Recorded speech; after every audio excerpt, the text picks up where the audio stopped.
எல்லாமே பிடிச்சிருந்தது. அந்த ஸ்க்ரீன் ப்ரெசன்ஸும் சரி, விஜய் அண்ணனை தாண்டி அங்கே இருக்கிற மற்ற ஆக்டர்ஸ் எல்லாத்தையும் பார்க்கும்போது எல்லாருமே நல்லா பண்ணியிருந்தாங்க. அதாவது வினோத் சாரோட செலெக்ஷன்ஸ், அந்த கேஸ்டிங் வந்து பயங்கரமாக இருந்தது. ஸ்க்ரீன் ப்ரெசன்ஸ், ஏன்னா லாஸ்ட் இதுக்கு மேலே அவர் வச்சு படம் பண்ண முடியாது.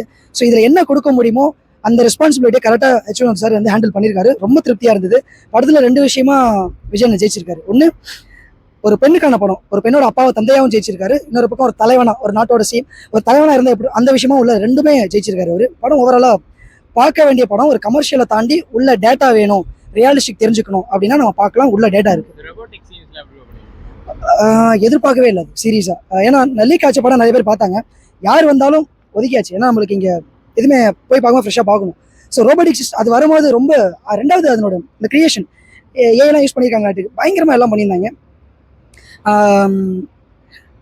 எந்திரன் படத்தில் அவர் பண்ணது தான். அங்கே வந்து கவர்மெண்ட்டுக்கு ரோபோட்டிக்ஸ் வேணும், எதிர்நாட்டை சண்டை போடுறதுக்கு அப்படின்னு சொல்லிப்பேன். ஏன்னா உயிர் இழப்புகள் ஆகுது.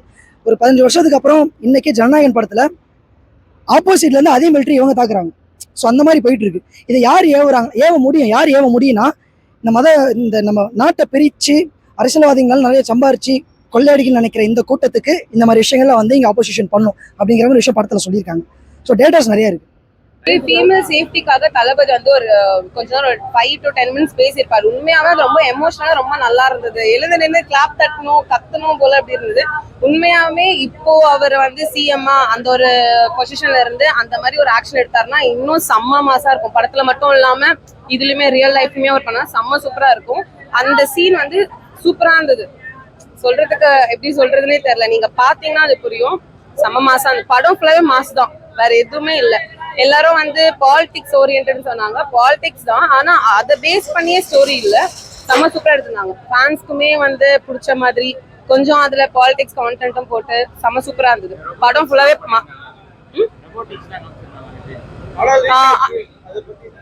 படம் லீக் ஆனால் நான் திருப்பியும் இன்னைக்கு நைட்டு போய் பார்க்க போறேன். ஒரு சீன் கூட பார்க்கல நான். ஆல்ரெடி இப்போ நான் FDFS பார்த்தேன். திருப்பியும் நான் நைட்டு போய் பார்க்க போறேன். திருப்பி பார்க்கணும் போலதான் இருக்குது. அது லீக் ஆன மூவி மாதிரியே இல்ல சுத்தமா. செம்ம சூப்பரா காமிச்சிருக்காங்க. எல்லாருமே படம் நல்லா இல்ல, அந்த அளவுக்குலாம் இல்ல, ஃபுல்லா வந்து DMK அதை இது பண்ணிதான் இருக்குது அப்படின்னாங்க. அப்படியெல்லாம் எதுவுமே கிடையாது. படத்தை பார்த்தா செம்ம சூப்பரா இருக்கும். கிடையவே கிடையாது. நெக்ஸ்ட் ஒரு மாதிரி இன்ட்ரெஸ்டிங்கா போயிட்டு இருந்தது. பெண்களுக்காக மோஸ்டா ஒரு 70% சொல்லலாம். ஆமா, 70% வந்துட்டு அவர் வந்து ஃபுல்லாவே விமென்ஸ் பத்தி தான் அவர் வந்து எடுத்திருக்காரு. ரொம்ப நல்லா இருக்கு, சூப்பரா இருக்கு. இந்த படத்தை பார்க்கும்போது பெண்ணுங்களுக்கு எல்லாம் ஒரு தைரியம் வந்திருக்கு. இப்படிதான் இருக்கணும். நிறைய பொண்ணுங்களுக்கு வந்து போல்டா இல்லாத பொண்ணுங்களுக்கு எல்லாருக்குமே நம்ம இனிமேட் இப்படி இருக்கணும் அப்படின்ற மாதிரி அவங்களுக்கு கொஞ்சம் ஒரு தைரியம் கிடைச்சிருக்கும். சூப்பரா இருக்கு. தேங்க்யூ.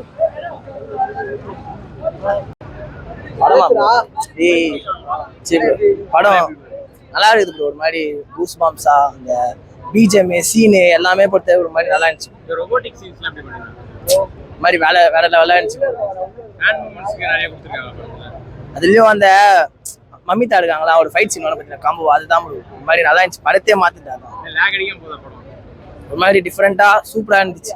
ஆனா என்ன லாஸ்ட் படம் இந்த மாதிரி பார்க்க முடியாது. ட்ரிபியூட் அடிக்கடி கொடுத்தாலும் நல்லா இருக்கும்.